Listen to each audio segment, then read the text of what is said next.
This video is sponsored by the International Society for Primal People.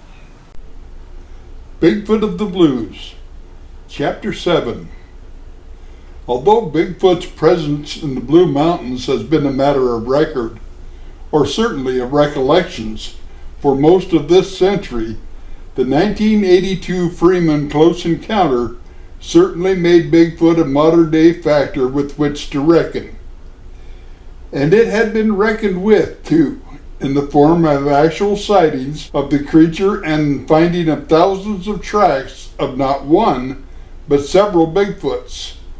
Yes, the creature was to become more and more a reality of life for the Blue Mountains, and recognized by more and more, as the 1982 to 92 decade unraveled.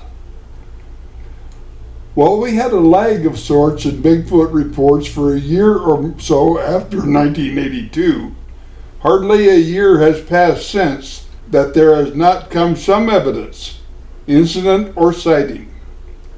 These reports by hunters, anglers, and hikers, and campers, and wood gatherers usually find their way to a member of an informal Bigfoot group in Walla Walla. Mainstay members are people like Roger Thornton, Nellie Jackson, Wes and Swede Summerlin, Paul Freeman, Dave Bean, and myself. Often as not, the home of Wes Summerlin on the outskirts of Walla Walla is the mecca of those who have seen something unusual or smacks of Bigfoot in some fashion. This isn't so unusual, as Wes has been all of his life a tracker and packer of big game and lost persons in the blues. His reputation and knowledge of the Blue Mountains is almost legendary and well known by many. Other members of the Bigfoot group, which meets only occasionally, but keep in touch with each other, have also acquired a lot of knowledge about Bigfoot and the blues. Typically was the time when Wes and I were guests on Walla Walla radio station KNSN's talk show. We discussed Bigfoot at length, that being the host's plan, of course. Wes got a phone call that night from a resident in the Blue Mountain foothills just a few miles from Walla Walla. He verified things Wes and I had discussed about Bigfoot on the radio. The other night, my dog was raising hell outside, the caller said. Ordinarily, I could go to the door and tell him to shut up, and he'd do it. This time, he was clawing the door to get in, and when I opened the door, he bounded in, and I could hear other dogs in the neighborhood all raising hell too. The neighbors' ducks and geese were doing the same thing. Another caller said his son and a friend were on a mountain road in the winter of 89 and 90 when some two-legged animal bounded down the bank in front of them and then over another bank. They got the hell out of there fast. In still another report, Wes had a resident of the foothills country out of Walla Walla tell that on 2 occasions he has seen Bigfoots on the hillside, just standing by a pine tree, looking down at the cars going by on the lonely mountain road below him. If reports of Bigfoot activity in the blues had slowed down any in the first year or two after Freeman's 82 encounter, they really began picking up again in 1987. And here was the exciting news. It was new evidence of Bigfoot's presence. Certainly, it was a type of hair which could not be explained. It didn't come from any beast which roamed the blues. That seemed apparent. Unless it came from the two-legged giant who has taken a liking to our mountains. The hair showed up when Freeman was quoted at length in the Walla Walla Union Bulletin concerning a find of tracks he'd come across in April of 1987. Those guys, Bigfoots, are really traveling around. "They're sure tearing up the ground up there," Freeman told the UB reporter. He detailed his findings of tracks in the same vicinity as that he'd encountered one in 1982. But this time, there was something different. Hair. The important thing about finding the tracks was the hair samples I got, Freeman added. He said the line of Bigfoot tracks ran for some 3/4 of a mile in the vicinity of where he'd seen the Bigfoot back in '82. This is some 20 miles southeast of town. Shortly after his finding, Freeman contacted WSU anthropologist Grover Krantz, who came from Pullman, Washington, to make plaster casts of the tracks and to gather hair samples at the scene. "These tracks are some of the better ones I've seen," Krantz told the UB reporter. "I would call it a fairly important finding." The WSU professor was also adamant about his views of Bigfoot. "It is not strong enough to say, I believe there is a Bigfoot," Krantz said. "I have seen evidence that cannot be explained any other way." Krantz further noted that the tracks found in the blue indicate that as many as 4 of the animals living in the Walla Walla area of the Blue Mountains. One of the footprint casts made of these findings measured 17 inches long by 9 inches wide. Then, Greg May, who now teaches outdoor survival classes at WSU and is considered an expert track, showed up to check out these latest Freeman prints and hair samples he'd found. At this time, May headed up an organization called Bigfoot Expedition, called by May the only scientifically based organization working on discovery of the animal. It was May who declared that one of the prints found in this sighting was from the same individual, Bigfoot, that Mr. Freeman sighted in 1982. Freeman was understandably quite excited with the prospects of learning the source of the many hair samples he'd found. He was also excited about the other odd items he'd turned up in his steady, unrelenting, and unwavering search for the evidence that such a creature truly existed, and probably was to be found in goodly numbers. Krantz, of course, has estimated as many as 2,000 or more Bigfoot could be residents of the Northwest. But to learn from whence had come the hair he'd found, Freeman sought out the local experts on hair, the cosmetology department at Walla Walla Community College. Here's my UB column, which covered that episode of the Bigfoot of the Blues. The wisps of hair, long and finer than that from many animals, might not have drawn much attention of most people. But to Paul Freeman, who claims to have seen a Bigfoot in the Blue Mountains while on watershed patrol, those hairs possibly indicated evidence of what he had seen in 1982 on an abandoned logging road high up Tiger Canyon out of Mill Creek. For near the young pine sapling, snapped off as if by a hand more powerful than his own, was a long line of giant-sized footprints in the spring softness of the trail. The hairs were found on the saplings. Other hair was found high up on the bark of an old fir tree snag alongside that same trail. This was last spring, early in the year, when so much was seen of Bigfoot evidence. This showed up in 1987 in the form of not only an abundance of footprints in several locations of the northern blues, but also these hair findings, unexplained fecal droppings, the hefty green saplings snapped off in a line as if to mark a territory, and the marks high above the tall man's head indicating rubbing by a shoulder and scrapings not like any known animals. So the hair was tangible evidence one could pack off and examine at leisure. Suiting that to action, Freeman and I took ourselves to the labs of Walla Walla Community College Cosmetology Department, headed by Mildred Harvey.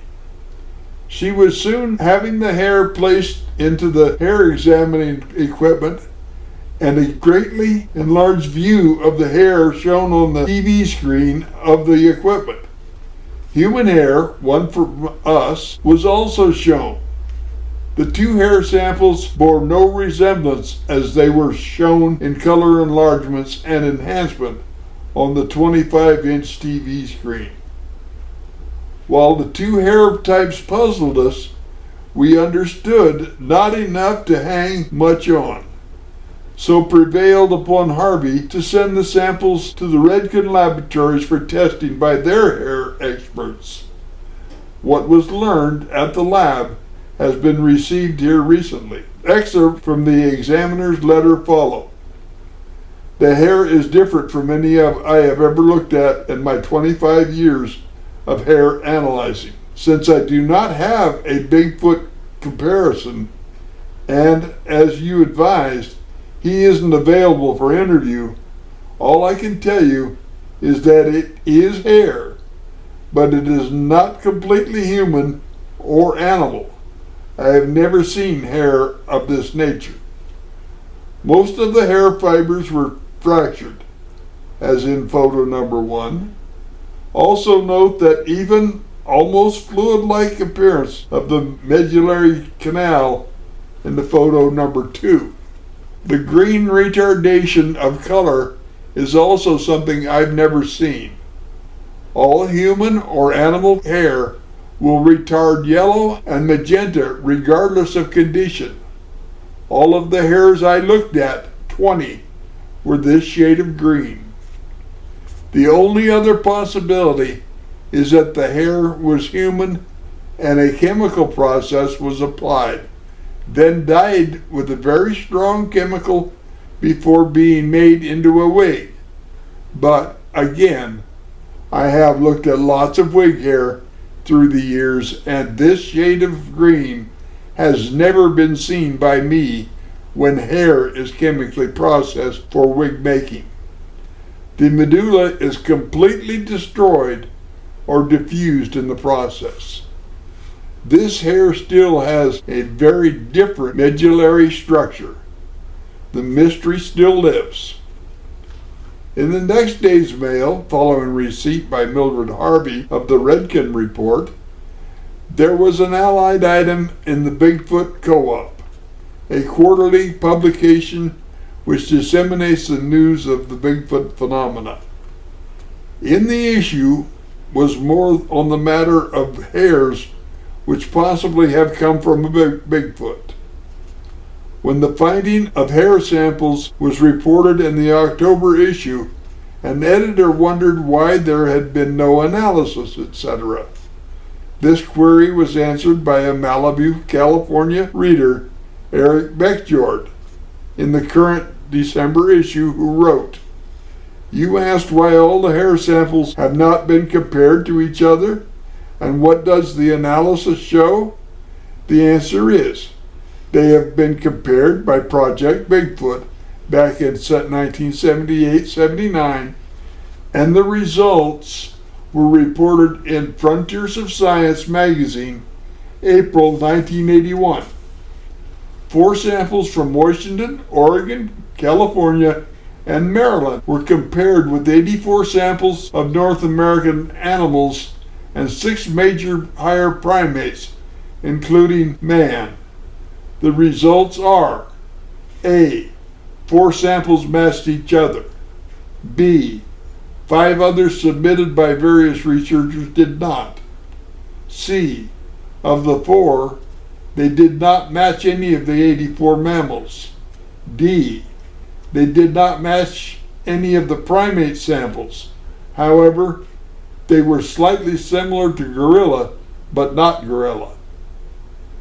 E, they were judged to be of a higher primate of an unknown type. F, Tests were done by a staff member from the Wyoming Fish and Game Lab and by 2 anthropologists from the University of Maryland who do work for the FBI and other governmental agencies. G.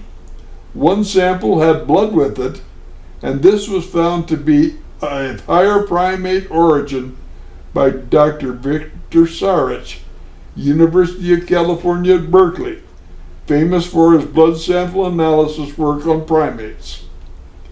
This hair thing was to crop up again in the years ahead. Often the hairs were found in young fir and pine trees, snapped off or bent, usually several feet above the ground, at least head high to the average man. Hair was found in instances reported by Cheryl Jenkins of St. John, Washington. She and husband Mike lease a cabin in the Blue Mountains on the border of the Mill Creek watershed.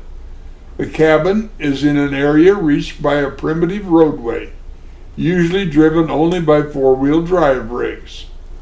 Cheryl Jenkins is one of the most unusual Bigfoot personalities in Blue Mountain country. She has seen 4 Bigfoots on 3 occasions. She has a philosophy about Bigfoot well worth a close look. She tells about this special Bigfoot viewpoint or feeling in the following excerpt from a June 1992 letter I received from her. I do feel confident in myself now, as far as ability to recognize them, the Bigfoot, when sighted. I do believe that if people could learn what they look like in the wild, they could and would see them a whole lot more. Sasquatch live 24 hours a day, 7 days a week, and 365 days a year.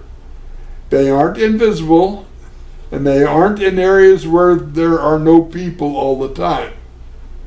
The first time to see one, I was incredulous.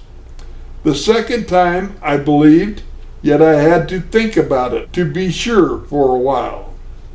This time, the third experience, I had no doubts. I knew with no doubts what I saw. It was just like learning to spot deer, elk, bear, or cute cougars in the wild. Learning what they look like. Maybe also expecting what they are. Maybe also expecting that they are there, and not being so surprised to see one. It's more natural instead of thinking of it as a myth, which, until you believe, is exactly what they are. Cheryl Jenkins had her first Bigfoot encounter in September of 1987. She thinks she was followed by a Bigfoot on September 19th, and then the next day, September 20th, she saw her first Bigfoot. The 2-day horseback ride and Bigfoot experience was reported by her in an informal newsletter she mailed to friends. She reports in the opening lines that she trailered the 2 horses owned by her and Mike into the isolated cabin to meet friends who wanted to ride the area. It was to be a combination exploratory, hunting, and sightseeing trip for all. For her guests, Roger, her farrier, and his friend, it was the first time in the area. Because of the finding in April of so many Bigfoot tracks fairly close to where they were to ride, the Jenkinses had heard of the possible presence of Bigfoot, she notes. Her account follows. We had heard since early May that we were in Bigfoot country, and had heard similar rumors for 6 years we had leased the cabin. We weren't sure what to think then, but I'll tell you now that he is real, and Bigfoot does exist.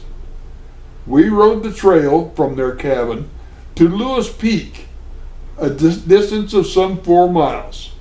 Roger, my horseshoer, has spent even more time in the Blue Mountains than I have, and he trains horses on the side and knows more about them, although I have logged about 10,000 miles of riding horses. I have spent a lot of time in the woods, so I'm used to running into bears and cougars. Not often, of course, but I have, and I know the reaction of horses to bears and cougars. There has been a lot of sign this year, possibly Bigfoot. Things like trees up to 6 inches through being twisted until they break off, and up to 7 to 10 feet in the air. Not bent over, but twisted until they break. Then another twist till it breaks about a foot or so higher.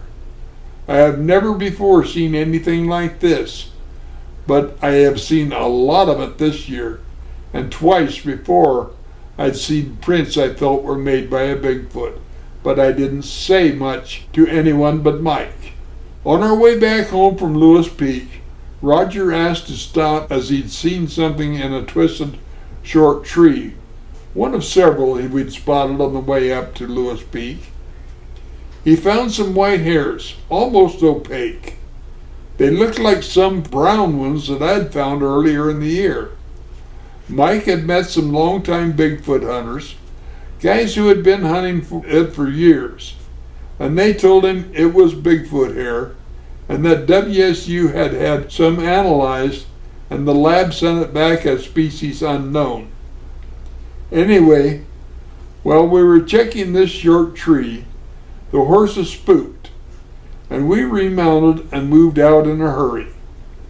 We proceeded at a fast walk, but the horses got progressively more scared. I never had horses act like that. They were just plain scared, like something was following us, and whatever it was, the horses feared it was gaining. After about a mile, we switched to the road. The horses were still scared. We had this distinct feeling we were being followed by Bigfoot and nothing else. It was an eerie, terrifying thought, but if it were not for the horses, we wouldn't have known. What surprised me was that both the men admitted to being scared, too. And these guys aren't the chicken type. Roger said he'd never had horses act like that either. The next morning, they were scheduled to go riding with me again, but they left for home early instead. I decided, shoot, we must be imagining it. Bigfoot followed them the day before. So I decided to ride back. I did, and what I found scared the heck out of me even more. I found more hair that wasn't there the day before, in a twisted tree at breast level on me sitting on my horse, Tiger. Then the other horse, Star, riderless and accompanying Tiger and I, did something unprecedented in the 8 years I've owned her. I was riding Star the day before, so I know her reactions after 8 years in the woods. She went through a single strand barbed wire fence instead of going up the trail when she reached where we were the day before. She's never done anything like that. And I had gone all that summer riding one of the horses and letting the other one run loose as if I were riding alone and never had any problems. But she did not want to go back up that trail. Tiger was reluctant too, but not as much as I had to catch Star, put on a lead rope, and then go ahead. From the point where we joined the road from the trail, there were giant footprints in the trail about 1/4 mile beyond where the horses got startled. It was at this point that I saw something standing next to a tall tree on an open slope. I couldn't figure out what it was, but it was huge. It was brown, with long, thick, defined legs, and I couldn't see a head. It seemed far bigger than any elk, deer, or bear standing upright. It didn't register until later what I'd seen. I rode to Lewis Peak, then turned as if to go to Table Rock, a 32-mile ride. The horses normally get a bit bulky at this point, as they don't like that long of a rugged mountain ride. But today, they all of a sudden broke into a trot, having to be restrained to keep from racing away. And on the trail, I normally have to prod them to keep going at a walk. They wanted out of there. I almost felt sorry for them. I had to turn them around to go back. It was the only way through there, and got to the open meadow where I had seen something off to the side. I decided to calm myself and look. Boy, that was no calming effect. There, beside the tree, was the most perfect imprint of a Bigfoot in the grass that I have ever seen, and my horse was very eager to get going. Star had deserted us long ago, although at this point in other rides, the horses would like to linger here for some of the good grass. Tiger wanted to rear and follow Star.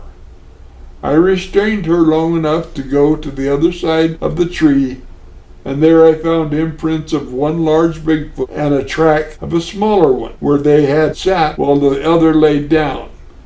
I left, going at a trot trying to examine trees en route. But Tiger was furious at the restrained walk, but I refused to totally spook, although I was plenty scared. I kept looking back at that open slope, and the last time I could still see something standing by that tree. I'd had enough. I got the horses loaded and left for home. It took me 3 weeks to get my courage up to go back to the cabin. Following this initial Bigfoot encounter, Cheryl conferred with Grover Krantz of WSU and several of his anthropological students, all of whom had been on the scene many times to investigate reports of Bigfoot activity. In spite of lengthy quizzing sessions by the anthropologists, Cheryl was unwavering in her story. All were convinced she had truly seen a Bigfoot. Out of the intensive investigation by Krantz and students of the area near the Jenkins cabin, some interesting statistics were revealed to Cheryl and her husband Mike. They have plaster casts with dermal ridges of 6 different Bigfoots in our area, she said.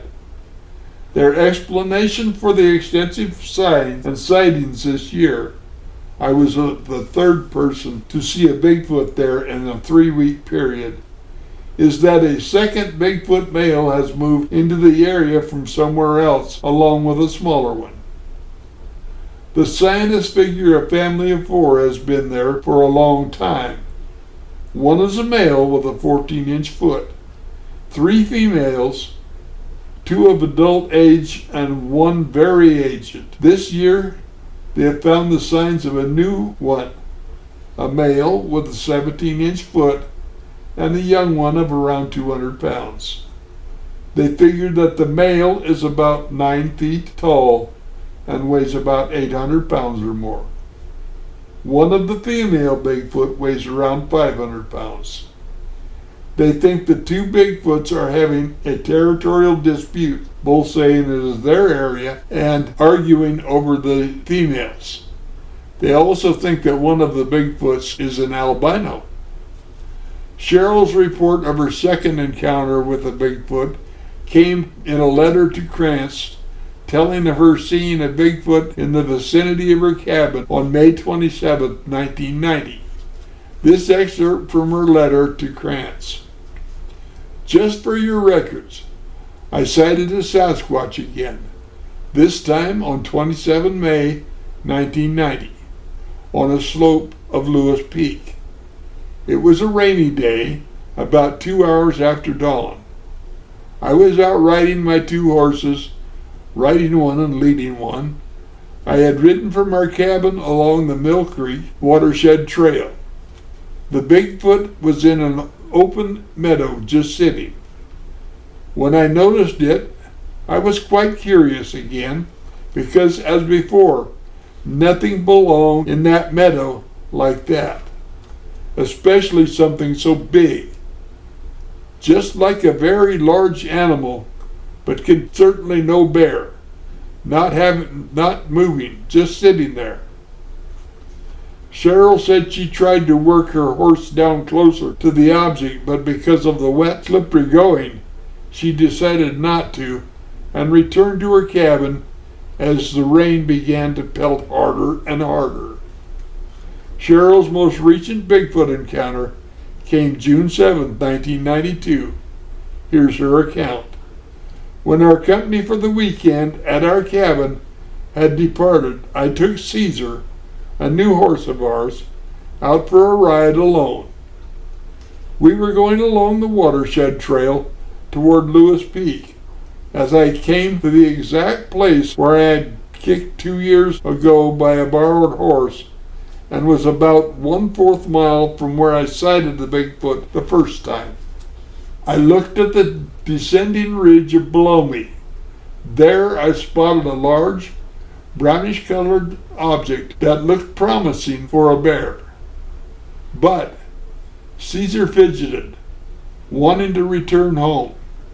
I kept watching and was about to leave as I realized the brown object of interest was far too big to be a bear. And then I was shocked to see the object suddenly split into two tall, hair-covered animals walking upright on 2 feet. Sasquatch. But there was one on the left, walking over the edge, dropping from sight. The second descending slowly into the trees below, then dropping down over the far side out of view. The 2 Bigfoots didn't come back into view lower on the ridge, although I watched as much as possible while returning to the cabin. End of chapter.